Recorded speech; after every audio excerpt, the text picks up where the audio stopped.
Guess who is starting a 100 days project?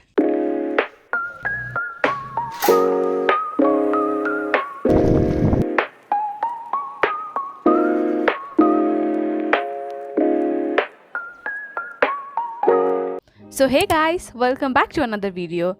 As you have already seen in the title and the thumbnail, you know what this video is exactly gonna be about. And before we dive in directly into the video and all those plans and other stops, let me just quickly tell you why I'm actually starting this right before the vacation.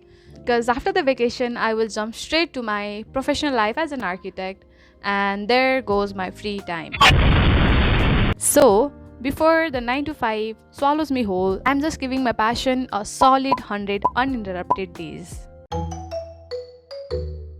Now, let me just quickly tell you how I'm structuring this video. At first, I'm gonna tell you in brief about the 100 days project, and for the second one, I will be talking about my plans, my objectives, and the rules I set for myself for this entire 100 days.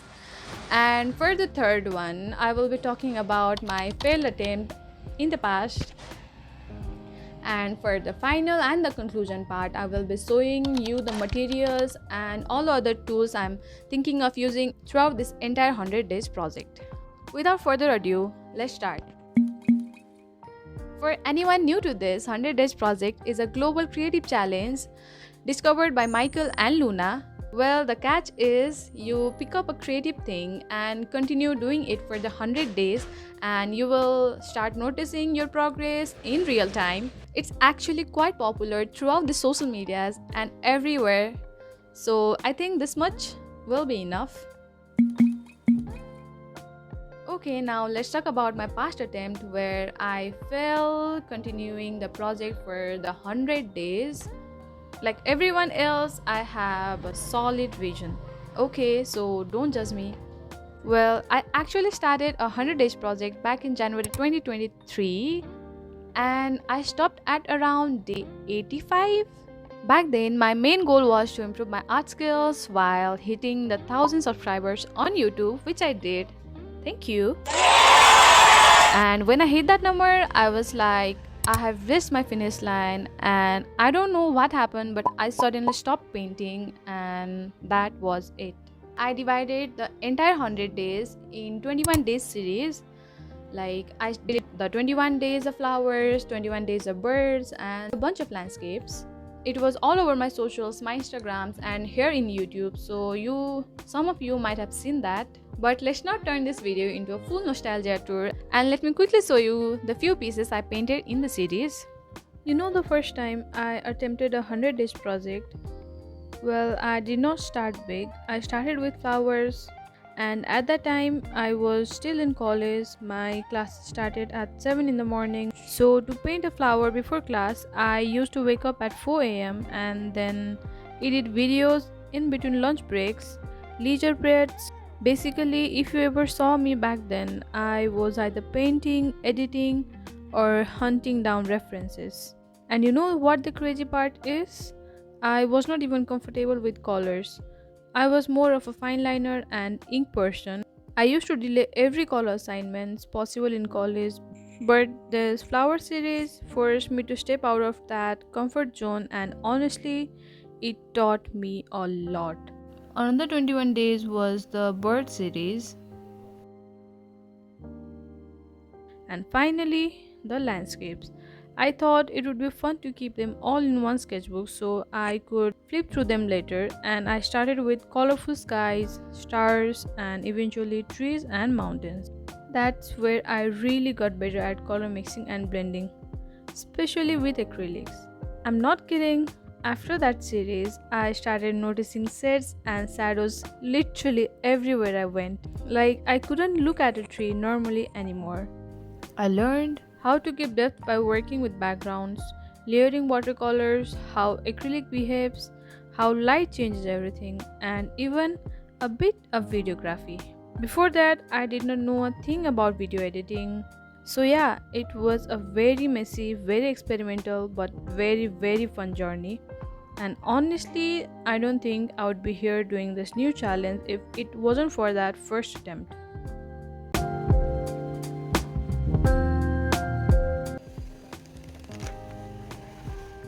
I can make another full-length video talking about how I started, how it went, and why I failed at day 85.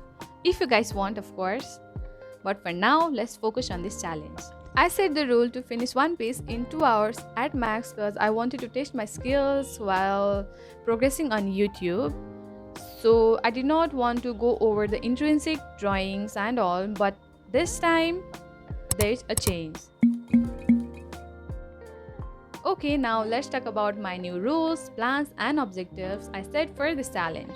Okay, here's the plan. Let me just quickly review the objectives I set for myself and few plans and rules. The first objective I set for myself is to learn and get comfortable with gouache. And yes, I finally got my hands on Himi gouache cake set. It's a dream come true. It's getting its own video because it deserves it. But before that, let me quickly show you the set.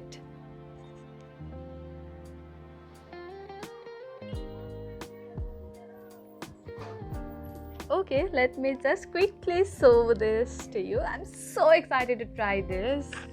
And I got this almost about a month ago, but I haven't even opened it yet because I wanted to do those peaceful Instagram reels where everyone unboxes this and tries them on.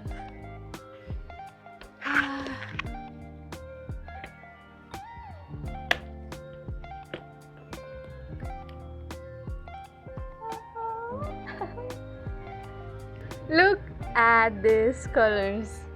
Just look at them. Okay, this will be on another video. Let's continue with our plans. Okay, now the second objective is to get more confident with acrylics and canvas, especially for the large wall pieces. And the third one is to be ready to take commissions, and the fourth one is create artwork for a January calendar print with. So this is my calendar for now. I don't know how much you can see. Okay, so this is a cute calendar I made for now, and I have already, wait, let me show this at first to you.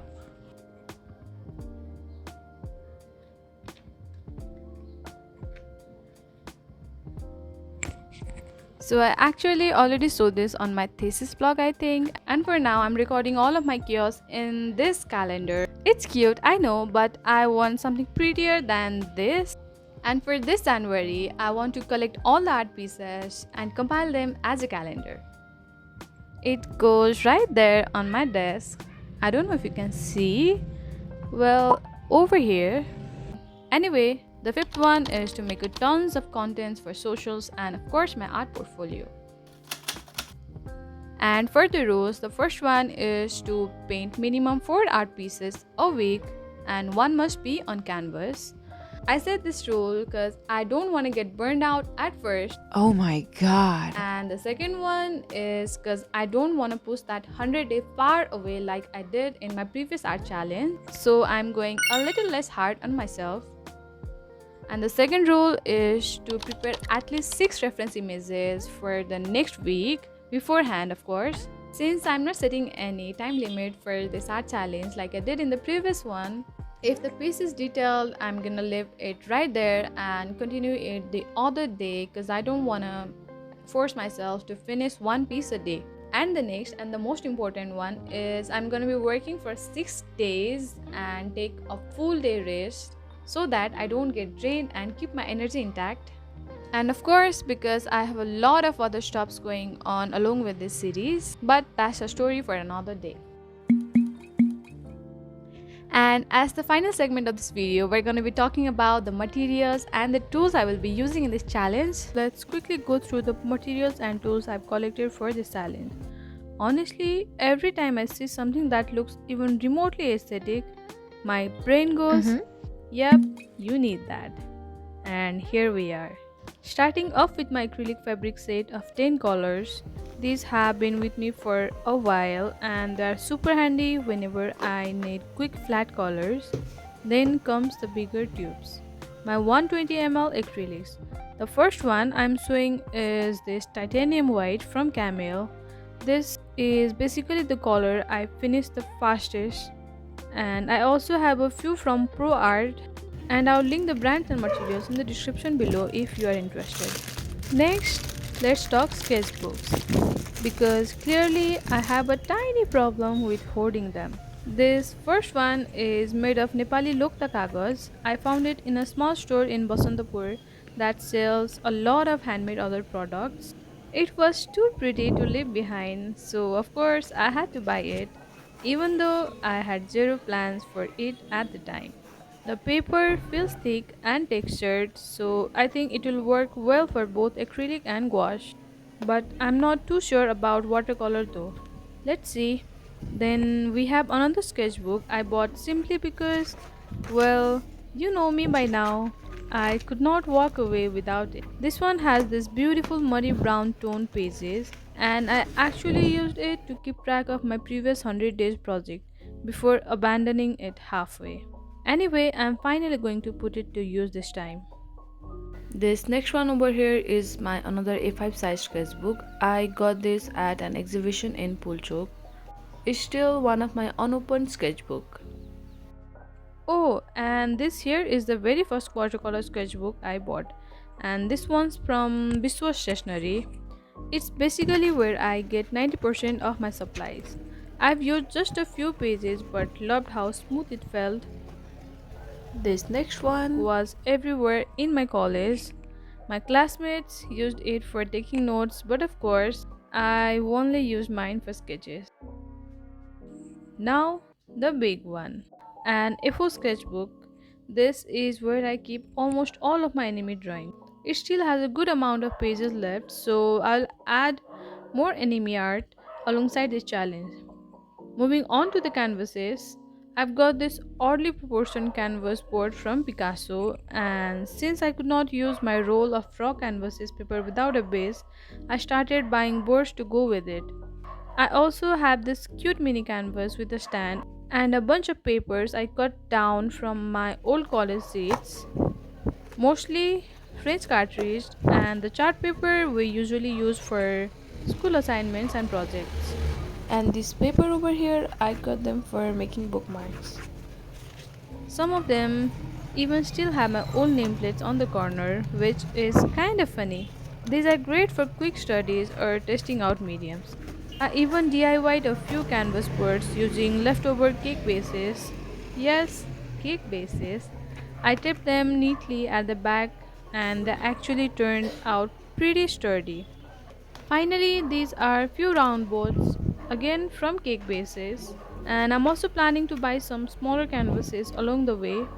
I won't bore you with brushes and palettes in this video, but yeah, that's my little collection of art supplies for this challenge. So that's the plan of my 100 days art challenge. I will be sharing the progress with you all over on Instagram and also on YouTube over here. And if you want to be the part of this chaos, or if you have ever thought about starting your own 100 days project, now's the time. Stick around and we will get through this together. If you have made it this far, thank you so much for being here. And before finishing this video, I would like to tell you a bit about what my next video is gonna be about. So I'm very excited for this next video, and the next video is gonna be of this desk makeover and the Himi gouache unboxing. This is what it looks like at night.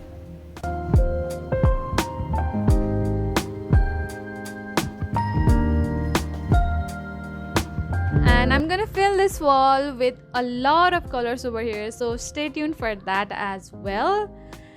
And thank you so much for watching again, and I'll see you in the next art adventure. Bye.